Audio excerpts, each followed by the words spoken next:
Welcome everybody to the second half of the second plenary. I'm going to open with a few remarks of my own. And I want to open my remarks with the last lines of a statement that FIST released on the elections, which is actually inside your program packets.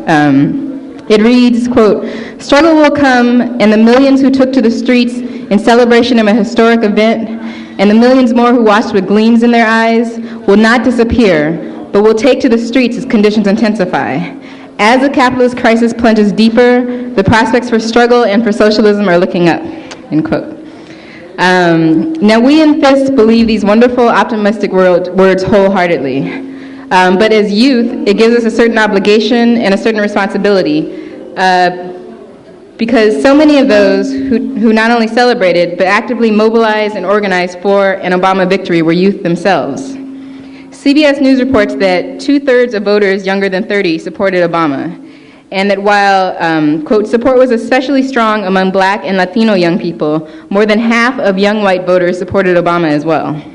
Surges in voter registration among youth contributed to Obama's win in some of the swing states. But young people, they weren't just voting this time around, they were voting in massive numbers. They were also, Facebooking people about the campaign, they were going door to door, they were blogging and emailing and texting each other about the campaign, nonstop. And some of these people weren't even old enough to vote themselves. Now, what does this mean particularly for us? Lots of analysis can be found in the news about this. Some are saying that Obama was simply the cool candidate, in quotes, dismissing the idea that young people have, minds or ideas about politics at all. CBS News says that, quote, "in the new multiracial, multilingual, and multicultural America, he was more like them." Well, okay, maybe they're onto something about the changing character of the working class, but I kind of doubt that's where they were going. We happen to have a little more faith in the minds of youth. And, I think particularly that this was an opening for many, many youth who have never been political before in their lives, kind of what Namibia was saying earlier, but, folks that were never political before but are yearning for real change. They're facing an uphill struggle in this capitalist society. Their schools are underfunded, their tuitions are rising.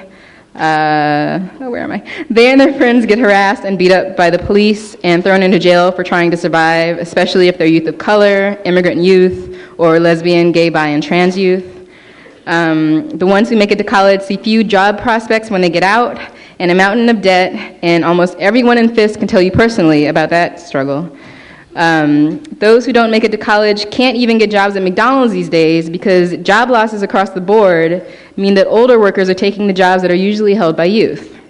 They see this continuing war in Iraq and the threat of more wars to come, and not only are they in solidarity with the people, in Iraq and in these other countries, but they also fear that they'll be drafted into the military, perhaps simply because it's the only option available to them. And so here's the thing, with all the contradictions of bourgeois elections, the high turnout of youth for the Obama campaign means that they are trying to do something about the situation. They are not, as we are always told, apathetic, and as we are often told, they are not, contrary to what we're always told, they are not backwards or lacking in moral fiber, et cetera, et cetera. Of course, this is where we come in. Because not only are youth attempting to do something, but they're looking for answers as well, particularly in the face of this tumultuous economic crisis that is hitting all of us in one way or another. The word socialism has been revitalized in the media, and youth are asking what it means. Of course, we have to do a lot of correcting of all the crap that they're saying about socialism in the media, but, Comrades in New York have commented on how they've seen more young people reading Marx on the trains, and it's never been easier to hand out copies of our revolutionary newspaper. Now, we all know, and we've said this all day today, we know that Obama's victory was a limited one. It was a historic, I printed this on recycled paper, and I can't read what I said. Sorry, a historic monumental victory, but one that will not bring about the change so desperately needed throughout the world. That change will only come about with the overthrow of capitalism, and we know that. But a lot of youth, by no fault of their own, don't know that. And so it's up to us to let them know. And this coming period will be rife with opportunity to do so. When Obama's policies don't turn out to be pro-worker, we can show how bourgeois elections work and how they provide only the illusion of democracy.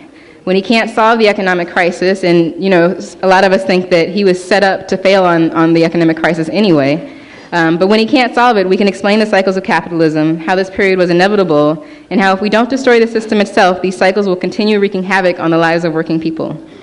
When imperialist intervention continues, we can explain the need for the imperialist powers to constantly expand throughout the globe, and how war is an inherent tenet of capitalism.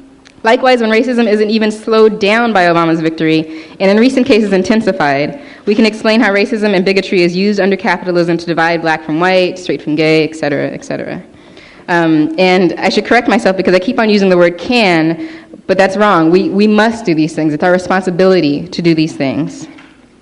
At the beginning of the economic crisis, At the beginning of the economic crisis, the national leadership of FIST discussed what we should do about it, what kind of campaign we should undertake. And one result of those discussions was an 11-point program of demands that we've come up with to reach out to youth. And we went over this in the workshop that we just had earlier today, but I want to reiterate it for those of you who weren't there. In the interest of time, I won't go into the details of the program, but here are the main points. 1, the right to free public education and job training with stipend. 2, the demilitarization of our schools. 3, the right to health care. 4, the right to housing. 5, stop the raids and deportations. 6, the right to a job. 7, shut down the prison industrial complex. 8, self-determination is a right.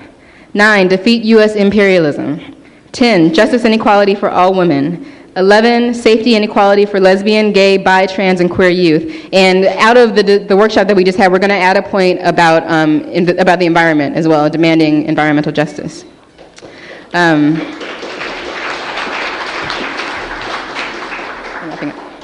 The program closes with a note on the necessity of the fight for a socialist future. It says, FIST is a youth group that ultimately believes that all forms of oppression and repression of the masses will disappear with a revolutionary change in social relations. While it is important to fight for gains and make material demands on the capitalist government, history has shown that, especially in times of crisis, capitalist governments will always seek to erode demands in the form of social services, and that the capitalist class will always seek to take away gains won against them and increase exploitation. These demands in our program are a platform for struggle, but can ultimately be protected from bourgeois reaction by overthrowing bourgeois society for a socialist future. So I just want to close by saying I think the idea of reaching out to brand new, energetic young people with this kind of program, with our revolutionary politics, is so exciting. I was at the celebration with a few comrades on election night, and one of the things that was said that was, sung and chanted over and over was "We did it." Like for once the people could claim a victory that their efforts had provoked.